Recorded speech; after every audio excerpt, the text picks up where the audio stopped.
আগের থেকেও দাম বেশি। আগের যে সরকার ছিল সেই সরকারের থেকে বর্তমানে দাম আরো বেশি, মানে কিছু বলার নাই। আর আমরা তো মনে করলাম যে সরকার গেল, এই সরকার আসলো, হয়তো বা সবাই একটু শান্তিতে বসবাস করবো, তো দেখি যে এখন তো আরো অশান্তি বেশি। বাজারে এসে আমরা হিমশিম খেয়ে যাচ্ছে, আমরা অল্প ইনকামের মানুষ, গরিব মানুষ, বাজারে এসে হিমশিম খেয়ে যাচ্ছে, আমরা সংসার চালাতে পারছি না। বাজারের অবস্থা একদম আগুন, যে কোনো জিনিস নিচ্ছে ডবল দাম। 2500 টাকা 1800 টাকার নিচে কোনো মাছই পাওয়া যাচ্ছে না। ইলিশ মাছ যেটা প্রত্যেকটা বাঙালির মানে এটা স্বপ্নের মাছ ধরতে গেলে, শুধু ইলিশ মাছ না, প্রত্যেকটা মাছের দামই অনেক বেশি, বাজারে সবকিছুর দাম অনেক বেশি। কাঁচা তরকারির বাজারে আগুন, আমরা শেষ হয়ে গেলাম ভাই, এটির ব্যবস্থা নেন, আমরা গরিব মানুষ যাতে খায়া পরি বাঁচতে পারি। 1 কেজি মাছ 2500 টাকা দিয়ে কিনলে আরো বাজার তো করতে হবে, আর বাজারে সবজির যে দাম, আসলে এটা তো মাথা ঘোরা দাম। খুবই আগুন ভাই, যে লাউ ছিল 30 টাকা, সে লাউ বর্তমান 50 টাকা 70 টাকা। বলে হাসিনা গভর্নমেন্টকে গালাগাল করতাম, হাসিনার বাণিজ্য মন্ত্রীদের পারলে গায়ের চামড়া তুলে দিতাম, সেই সময়েও এই দেশের কেউ এ পর্যন্ত বলতে পারবে না যে ডিম 180 টাকা ডজন কেউ কিনেছে। বর্তমান সরকার নিত্য প্রয়োজনীয় জিনিসের ব্যাপারে, মূল্য বৃদ্ধির ব্যাপারে তারা উদাসীন। কেন উদাসীন? কোনো বুঝতে পারি না, কোনো কিছু বুঝতে পারি না। কোনো শরীর খারাপ, তেমন একটা বেশি ভালো লাগতেছিল না, তারপরেও ভিডিওগুলো দেখে ভিডিও না বানাইয়া আর কথা না বললে বেশি একটা ভালো লাগে না। মানে ভিডিও কেমন যেন একটা নেশা হয়ে গেছে আমার, এখন ভিডিও না বানাইলে বা কথা না বললে ভালোই লাগে না। যাই হোক দর্শক, উনি এই আসিফ নজরুল, তিনি একটা অনেক আগে ফেসবুকে একটা পোস্ট দিয়েছিলেন। তখন বাংলাদেশে ডিমের মূল্য ছিল প্রতি ডজন 130 টাকা বা 120 টাকা। উনি তখন পোস্ট দিয়েছিলেন ফেসবুকে যে মুরগি কি পেট্রোল এবং অকটেন খায়, যে মুরগির দাম এত হবে। মুরগি কি পেট্রোল এবং অকটেন খায়?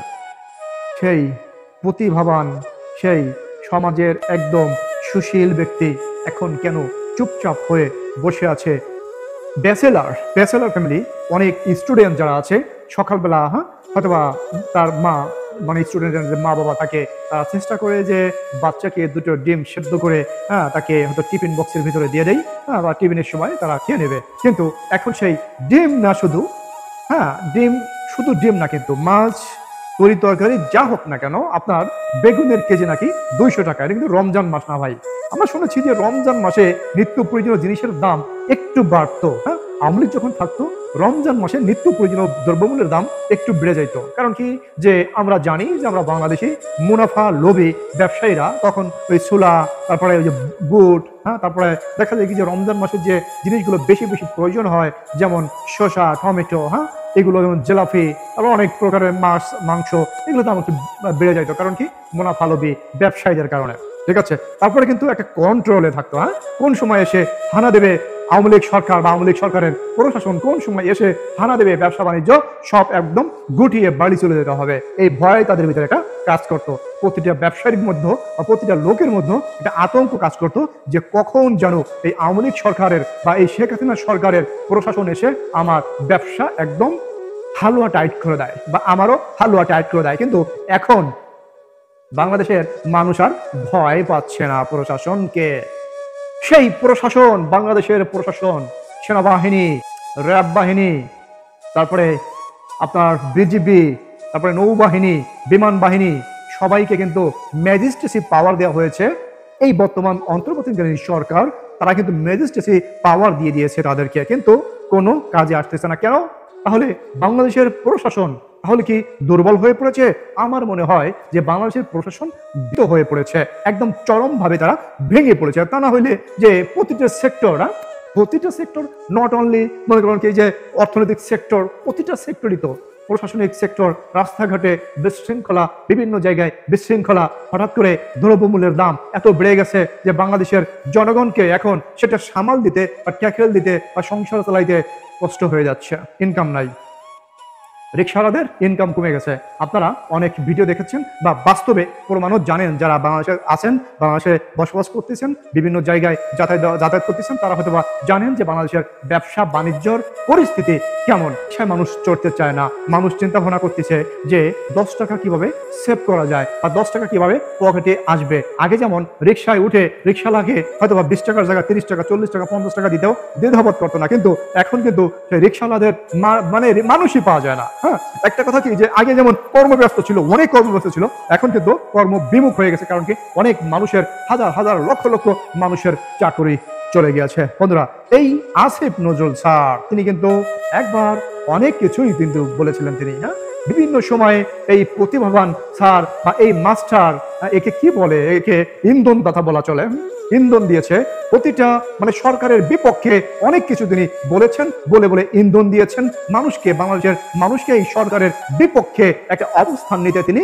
ইঙ্গিত দিয়েছেন বা সরকারের বিপক্ষে তিনি অবস্থান নিয়েছিলেন। কিন্তু এখন সেই কথাবার্তা তার সেই আগের মতো, সে আধো আধো বলে, মিষ্টি মিষ্টি বলে, আল্লাহ আমার যদি কোনোদিন একটু সুযোগ পাইতাম, আমি দেশে একদম খাইয়া না খাইয়া কাজ করতাম, রাত দিন 24 ঘন্টা ঘাপাই কাজ করতাম।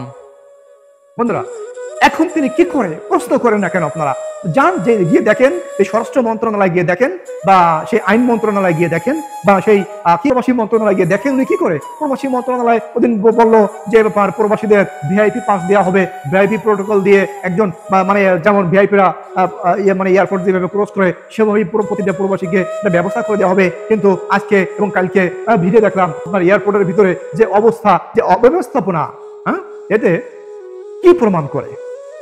তারা কি আদৌ কোনো কাজ করতেছে, না শুধু মুখে মুখে কথা বলতেছে? বাংলাদেশের এই যদি হয় অবস্থা, বা প্রশাসন কিন্তু বাংলাদেশের মানুষের জন্য, হ্যাঁ, এই প্রশাসন কিন্তু বাংলাদেশের মানুষের জন্য তৈরি করা হয়েছে, বা বাংলাদেশের মানুষকে দেখভাল করার জন্য, বা বাংলাদেশের মানুষকে আইনের শাসন, হ্যাঁ, মানবাধিকারের জন্য কোনোভাবে লঙ্ঘন না হয়, সেই কারণে কিন্তু এই প্রশাসন তাদের পিস্তল বা তাদের বন্দুক নিয়ে, আগ্নেয়াস্ত্র নিয়ে তারা কিন্তু দাঁড়িয়ে আছেন, কিন্তু কোনো প্রয়োগ দেখা যাচ্ছে না। বাংলাদেশে আদালতে মানুষ, পুলিশ ধরে নিয়ে আসছে আসামিকে ধরে নিয়ে আসছে, কিন্তু কিছু উগ্রবাদী গোষ্ঠী তারা আসামিকে হামলা করতেছে, আসামির উপর ডিম নিক্ষেপ করতেছে, তাকে কিল ঘুষি মারতেছে, পুলিশের প্রোটোকল ভেদ করে। তাহলে ওই পুলিশের হাতে ওই বন্দুক রেখে কি লাভ? ওই বন্দুক তো আপনি কিসে রেখে আসতে পারেন, বাসায় রেখে আসলে তো হয়। শুধু শুধু এভাবে এটা ধরে রাখছেন কিসের জন্য ভাই? কোনো কাজ আছে ওটা? হ্যাঁ, আপনি হাতে একজন আসামি ধরে রাখছেন, ওই আসামিকে যদি একজন ওই থার্ড পার্সন সে এসে যদি ওই আসামিকে প্রহর করে, তাহলে আপনি কিছু করতে পারবেন না।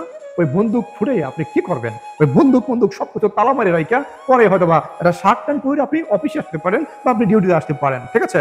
তখন হয়তো বা বোঝা যাবে যে না, আপনার কাছে কোনো অস্ত্র মস্ত্র কোনো কিছু নাই, আপনি নিরুপায়, আপনি একদম ফকির, বা আপনার কোনো নাই, কোনো পাওয়ার নাই, আপনি পাওয়ার ছাড়া, এই কারণে আপনি এখানে চুপে মানে সবকিছু দেখেছেন। বন্ধুরা, বাংলাদেশের পরিস্থিতি, বর্তমান পরিস্থিতি দেখে আপনার কি মনে হচ্ছে? বাংলাদেশের বর্তমান পরিস্থিতি আর আজ থেকে 3 মাস আগে বাংলাদেশের পরিস্থিতি, আপনি কোনটাকে সাপোর্ট করবেন? আপনি কি বর্তমান পরিস্থিতি সাপোর্ট করবেন, না সাবেক প্রধানমন্ত্রী শেখ হাসিনার সরকারকে সাপোর্ট করবেন? হয়তোবা আমরা ইতিমধ্যে অনলাইনে দেখতে পেরেছি যে হাজার হাজার লক্ষ লক্ষ মানুষ যারা রাজনীতির র বোঝে না, তারাও কিন্তু প্রতিবাদ করতেছে অনলাইনে এসে, এবং মিডিয়ার সামনে এসে তারাও কিন্তু প্রতিবাদ করতেছে যে আমরা শেখ হাসিনাকে চাই, বা আওয়ামী লীগ সরকারকে চাই, আবার পুনরায় আমরা আওয়ামী লীগ সরকারকে চাই। বন্ধুরা, এই যে বর্তমান সরকারের অবস্থা, যে অচল অবস্থায় বাংলাদেশ একদম হয়ে গেছে, বাংলাদেশ কিন্তু শেষ হয়ে যাচ্ছে, অর্থনীতি কিন্তু শেষ হয়ে যাচ্ছে, এই বাংলাদেশের অগ্রগতিকে বাধাগ্রস্ত করতে, এই বাংলাদেশকে শেষ করে দিতে এই সরকার কি এসেছে? তা না হইলে তারা যেভাবে কার্যক্রম করতেছে বাংলাদেশে, কোনোভাবেই এটা তো মেনে নেওয়া যায় না। বা আমাদের প্রশাসন কেন এটা টলারেট করবে? বাংলাদেশের প্রশাসন কেন এটাকে টলারেট করবে? এটা তো টলারেট করার কথা না, মানে সহ্য করার কথা না। তো এত অত্যাচার, এত জুলুম, এত নির্যাতন, হ্যাঁ, এটা তো সহ্য করার কথা না। দেখেন যে শেয়ার বাজার থেকে 13,000 কোটি টাকা উধাও হয়ে গেছে। হ্যাঁ, শেয়ার বাজার থেকে 13,000 কোটি টাকা উধাও হয়ে গেছে, এটা কেউ জানেই না। এখন তো আর সেই আওয়ামী লীগকে দোষ দিতে পারবেন না। এই শেয়ার বাজারে এই 13,000 কোটি টাকা কে নিল? এটা কি, এই টাকাটা কে নিল? এই টাকা কি ডক্টর ইউনূস নিয়েছে?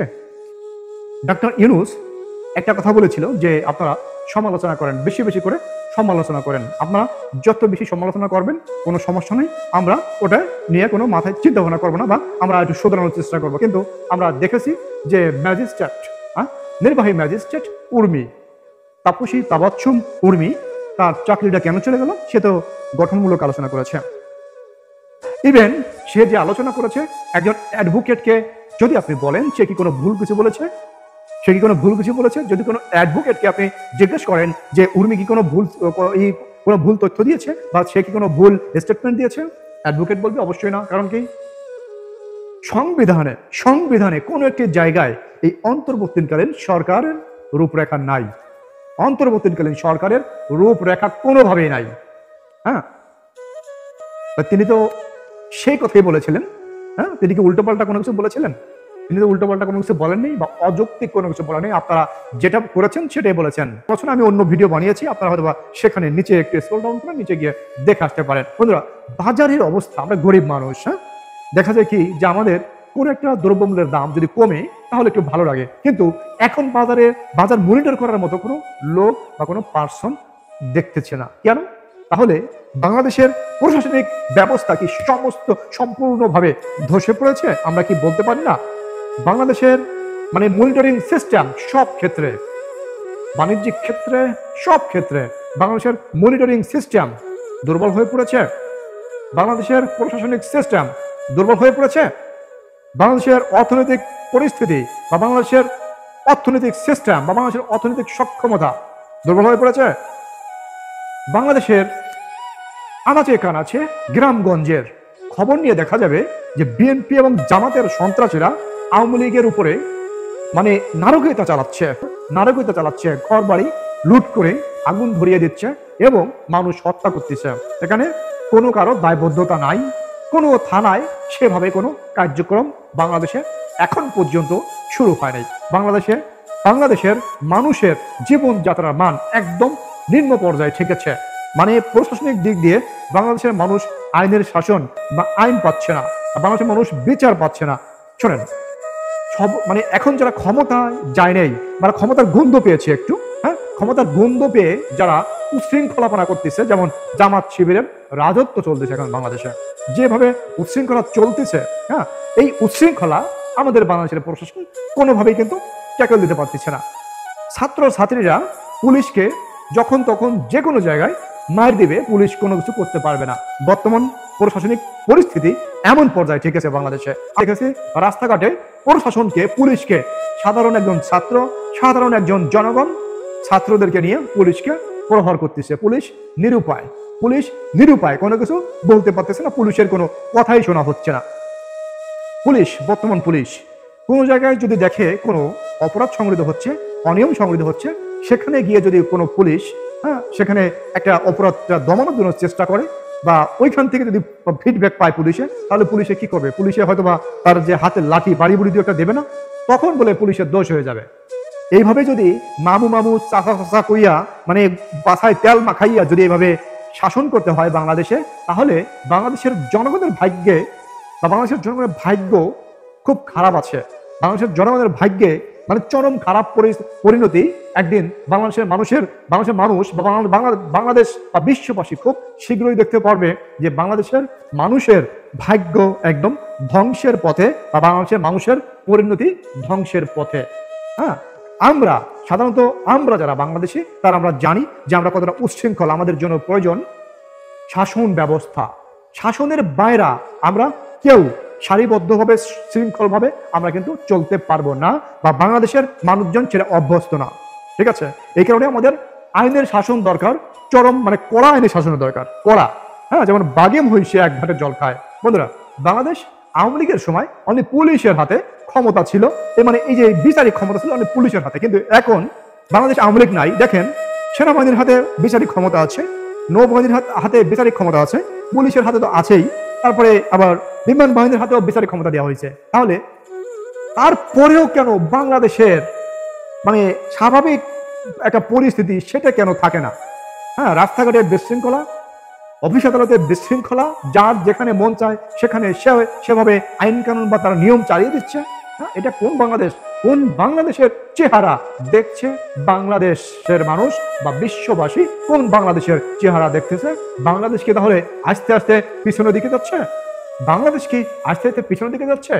সেই সাজানো গোছানো বাংলাদেশ তাহলে কি ধ্বংসের দ্বার প্রান্তে? এই সাজানো গোছানো বাংলাদেশ যারা ধ্বংসের দ্বার প্রান্তে ছেড়ে দিচ্ছে, তাদেরকে কি আমরা তাদের সেই স্থান থেকে অপসারণের জন্য আন্দোলন করতে পারি না?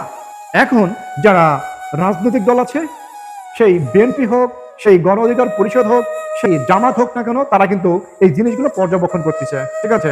হ্যাঁ, এই সরকারকে তারা কি করতেছে, এই বিএনপি এবং জামাত তারা কি করছে, এই সরকারকে উচ্চ স্থানে রেখে তাদের ফয়দা তারা লুটে যাচ্ছেন। একটা কথা মনে রাখেন, বিএনপি এবং জামাত তাদের ফয়দা কিন্তু ঠিকই লুটে যাচ্ছে। এই শিবির, ছাত্র শিবির, জামাত ইসলামী, এই হেফাজত মেফাজত যা আছে, এরা কিন্তু তাদের সুযোগ বা তাদের ষোলকলা পূর্ণই করে যাচ্ছে কিন্তু ভালোভাবে, ঠিক আছে। এটা কিন্তু বাংলাদেশের মানুষ চায় না কখনোই যে বাংলাদেশের আমরা রাজনীতি করি কার জন্য। বাংলাদেশের মানুষ রাজনীতি কাদের জন্য করে? সেই গরিব দুঃখী বা পুরো বাংলাদেশের জন্য আমরা রাজনীতি করি। সেই গরিব দুঃখী বা সেই সাধারণ মানুষের সংসার চালাইতে এখন কেন একটা এক্সট্রা টেনশনের প্রয়োজন হচ্ছে? জবাব চাই। বাজারে সব নিত্য প্রয়োজনীয় দ্রব্যমূল্যের দাম আগুন ধরে গেছে কেন? বাজারে সব নিত্য প্রয়োজনীয় দ্রব্যে কেন আগুন ধরে গেছে? 200 টাকা কেজি, 100 টাকা কেজি মূলা ভাই 130 টাকা কেজি। যে মূলা 10 টাকা কেজিতে মানুষ কিনেছে, 10 টাকা মূলে খায় না মানুষ, হ্যাঁ, সেই মূলা বলে এখন বাংলাদেশে 130 টাকা করে কেজি। বেগুন নাকি 200 টাকা কেজি, মরিচ নাকি 500 টাকা কেজি, মানে আর মাছের বাজার তো গরম, মুরগি নাকি 230 টাকা কেজি, ঠিক আছে, পোল্ট্রি মুরগি দাও। হ্যাঁ, তাহলে বাংলাদেশের মানুষ কিভাবে তাদের সংসার চালাবে? আপনাদের মুখ দেখবে আর বাংলাদেশের মানুষ তাদের জীবন যাপন করতে তো পারবে না। বন্ধুরা, ভিডিওটি অনেক বড় হয়ে গেল, অনেক কথাবার্তা বললাম। এই কথাবার্তার মাঝে যে কোনো ভুল জ্ঞানী হয়ে থাকে ক্ষমা সুন্দর দৃষ্টিতে দেখবেন। সবাই ভালো থাকবেন। সালাম আলাইকুম।